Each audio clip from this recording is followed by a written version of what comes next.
Hello, hello everyone. Thanks to join us today. I will present to you the novel hybrid immersion liquid cooling technique for data center developed within OVHcloud data center. I am Mohamad Hnayno. I am a doctor of engineering in thermal and energy and research and development engineer at research and development department at OVHcloud. One important thing about OVHcloud is that OVHcloud has developed the liquid cooling solution from day one. So we have our autonomous rack, which is a combination between the air cooling and the water cooling, where 70% of the total heat load is dissipated by the cold plate, which is called internally water block, attached to the processor, attached to the CPUs and GPUs, while all the other equipment like the motherboard, RAMs, and hard disks are cooled via a rear door heat exchanger installed at the back side of each rack. Based on this combination, we have moved forward to the immersion cooling technology by fixing 4 main axes in this technology. The first one is enhance the IT performance by reducing IT operation temperature, RAMs, and disk. Second one, reduce the capex or respect current one by the elimination of our fridge door and cooling distribution unit. Reduce the power usage effectiveness and the OPEX inside our data centers by the elimination of the ventilation. And the most important thing that we will need to stay environmentally friendly. Based on these 4 main axes, we have discovered the immersion cooling technologies that exist today in the market. In the market today, we have 3 main types of immersion cooling technology. The first one is the forced convection single-phase immersion cooling technology, where we have a servers inside a pod, and we have a pumps and a plate heat exchanger to pump inside the pod the dielectric fluid after cooling it by the facility water. This is an efficient method for cool the servers, but the main disadvantage of this technique is that we have a power consumption of the pumps that run 24/7. The second method of immersion cooling technology is the single-phase immersion technology based on natural convection. In this technology, we have a heat exchanger installed inside the pods to cool the dielectric fluid, which is in a steady state. This technique is efficient, but we have main problems that the heat exchanger, it took the place of the servers, which reduced the number of servers per rack. And we can reduce this number of servers to 24 U per rack instead of 48 U per rack. The third technique is the 2-phase immersion cooling technology. Is a very, very efficient technology between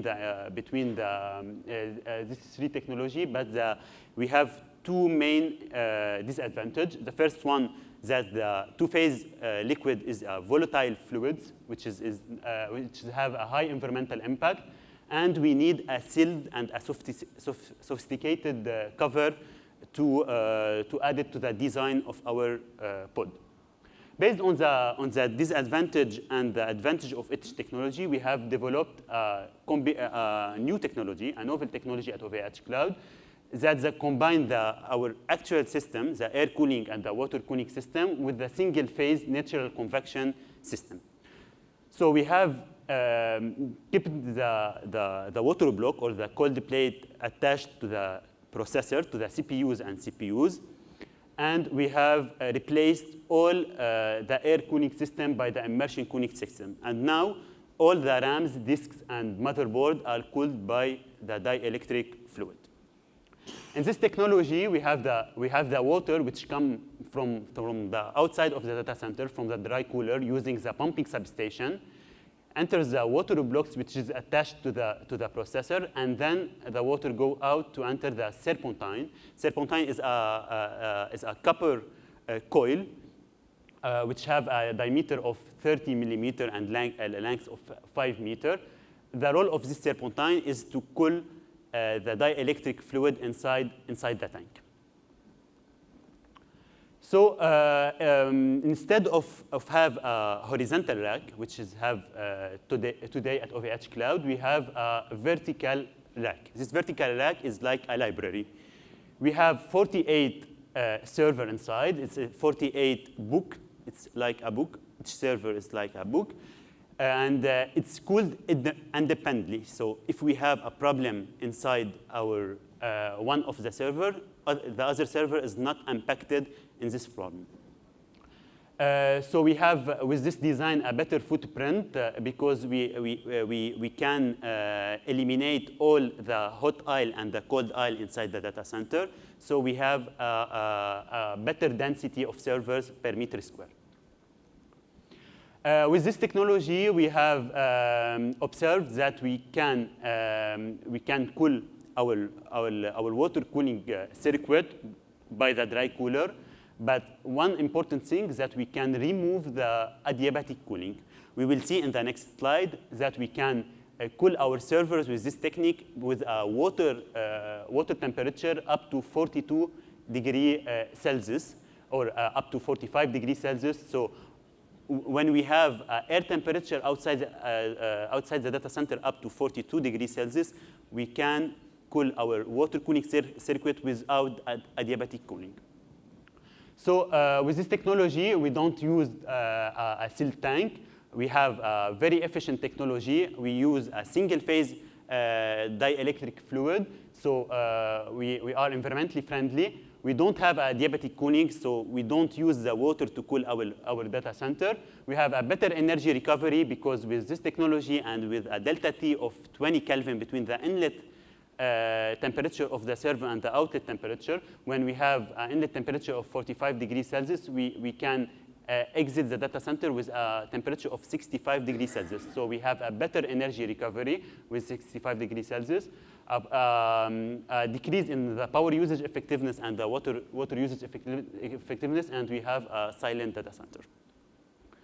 So we have started with the proof of concept of this system. So we have did two aspects of study, a numerical study with a CFD simulation, and the second aspect is the experimental study inside our laboratory. The first study based on the numerical calculation, we have observed that our dielectric fluid have a temperature between 55 and 65 degrees Celsius when the water inlet temperature is 30 degrees Celsius and a flow rate of 0.55 liter per minute. And if we want to simulate a harsh condition inside our data center, so when we have a water inlet temperature of 45 degrees Celsius, we have a dielectric fluid temperature that not exceeds 70 degrees Celsius. Regarding the IT behavior for the CPUs and RAMs, for the CPUs, we have around 73 degrees Celsius temperature, and for the RAMs, we have 66 degrees Celsius. In order to validate this result with experimental works, we have built our own laboratory for the immersion cooling technology. When we have immersed our server inside our tank, this lab is equipped with high precision sensors, temperature sensors, pressure sensors, differential pressure sensors, and flow rate sensors.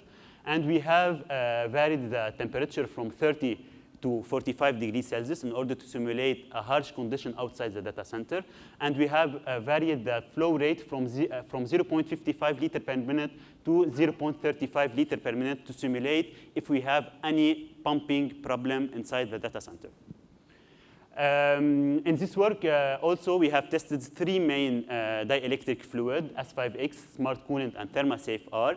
But now we have more than 15 dielectric fluid tested inside our laboratory. So today I will focus on this three dielectric fluid because these three dielectric fluid have the same thermal aspect.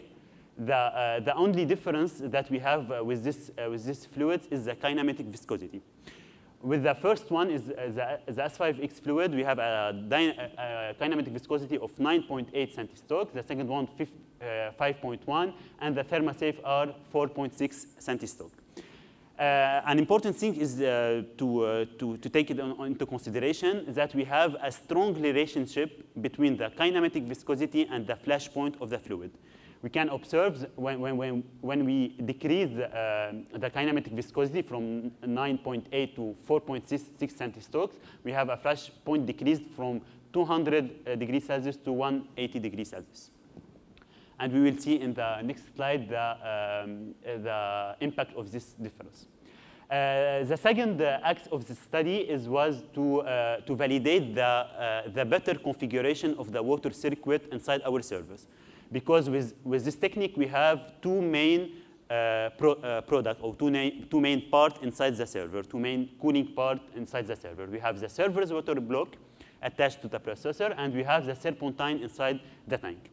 With this, with the water cooling circuit, we can connect these two parts by 4 different configurations. The first one is the co-current when the water enters the water block and then the serpentine. The second one is the counter current flow when the water enters the water block and then the serpentine. And we have the configuration number 3 and configuration number 4 when we have the serpentine first and then the water block. The third act of testing inside the lab was a different servers profile.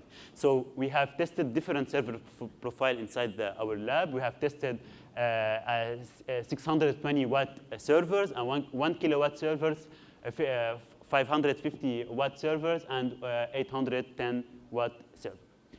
Regarding the results of different fluid, we can observe here when we increase the water flow rate, we will have fluid temperature decreased. And when we increase the water temperature, we have dielectric flow rate increased. Sorry.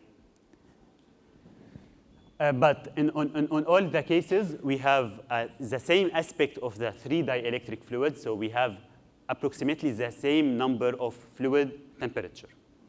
Regarding the IT equipment behavior, we have observed also the main results using the 3 dielectric fluid, S5X Smart Coolant and ThermaSafe R for the CPUs and for the RAM. And we can observe that the CPUs and the RAM are far away from the limit, even for a water inlet temperature of 45 degrees Celsius and a water flow rate of 0.35 liter per minute. The only difference that was observed during the test depend on the cooling demand. The cooling demand using the S5X, it was 25% to cool the dielectric fluid versus 90% using the ThermaSafe R. And this result have a direct relationship with the viscosity of fluid. So we recommend always to use dielectric fluid which has a kinematic viscosity the much less one kinematic viscosity, but we will take attention to also to the flash point of the fluid. Regarding the configuration 1, 2, 3, and 4, we have observed for the CPU temperature that all the configurations are validated. So we have a CPU's temperature limit below. We have a CPU temperature below the CPU temperature limit. But for the RAMs, we have observed for the configuration 1 and 2, when we have a water inlet temperature of 45 degrees Celsius, the configuration 1 and 2 depend the RAM temperature limit. So we decide to use the configuration 3 based on this result that he give us the better results for the RAM temperature. Regarding the server profile, so we have validated the 4 servers that we have tested. For the 620 watt servers, we have a cooling performance of 94%. For 1 kilowatt servers, we have a cooling performance of 99%. 90%. For 550 watt servers, we have a cooling performance of 97%, and the same performance for the servers of 810 watt.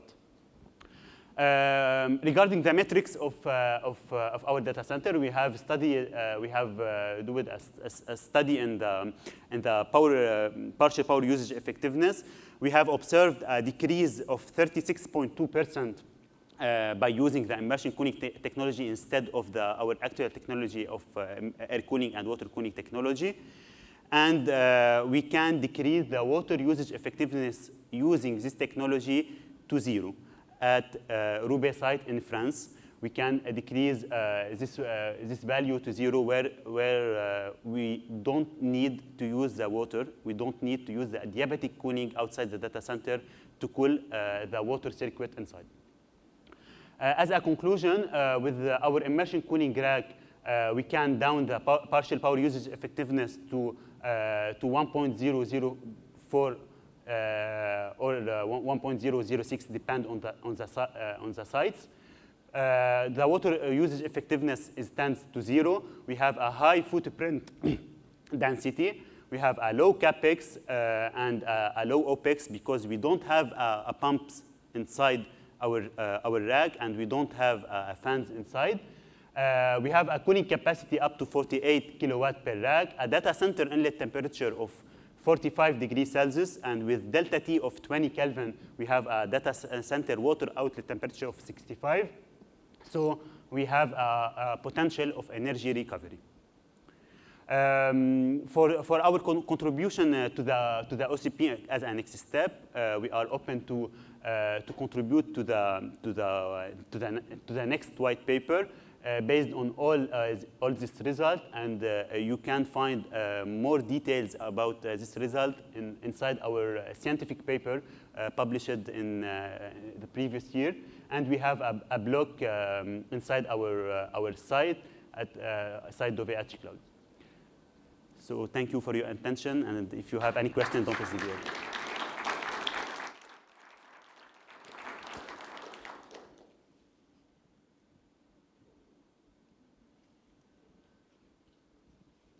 Thank you for your presentation. It's very impressive. I noticed that you put your cold plate inside the liquid.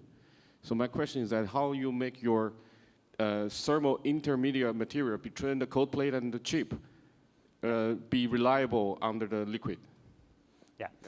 In fact, one of the challenge was inside this technology is to keep the thermal interface material between the cold plate and the socket of the CPU. Because the thermal interface material, we have two kinds of thermal interface material. We have the first one is a liquid one, and the second one is a kind of paper, of a solid, like indium and so on. We have did several tests using several thermal interface material. The best one that we have found is the liquid one, the thermal interface liquid one. But unfortunately, it's not compatible with the dielectric fluid because we have a dilution inside the dielectric fluid. That we have done to encounter this problem, we have added a joint inside the water block that we guarantee a sealed water block inside. So inside this water block, we have the thermal interface material, which is not on contact with the dielectric fluid. And in this way, we can cool our CPUs safely.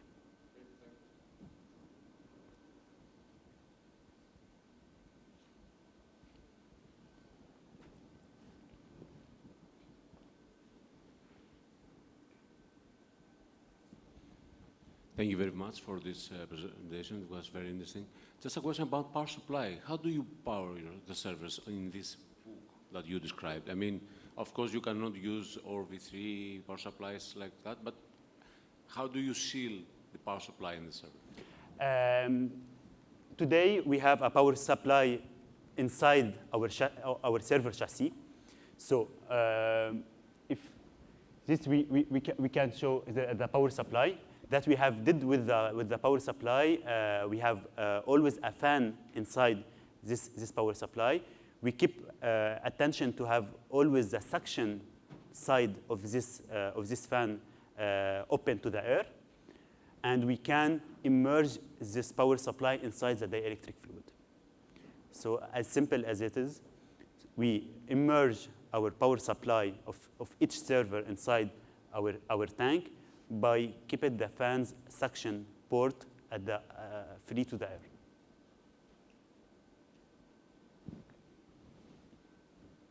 Hello. Thank you very much. Here, another question. What is your expectations for scalability of this product? I mean, are you expecting to have, I don't know, 100% of the systems within 10 years? I mean, of course, I'm exaggerating, but what is your commercial expectation? Yeah. Today at OVHcloud, we have an experimental data center in north of France, in Creux. Inside this experimental data center, we have deployed several immersion cooling racks. But it's an experimental data center. It's not for the client.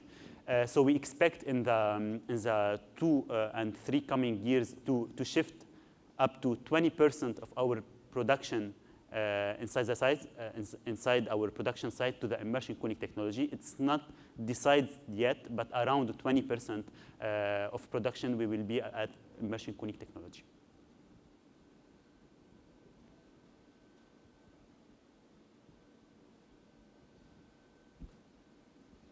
I think that concludes the session for today. Thank you Thank very you. much.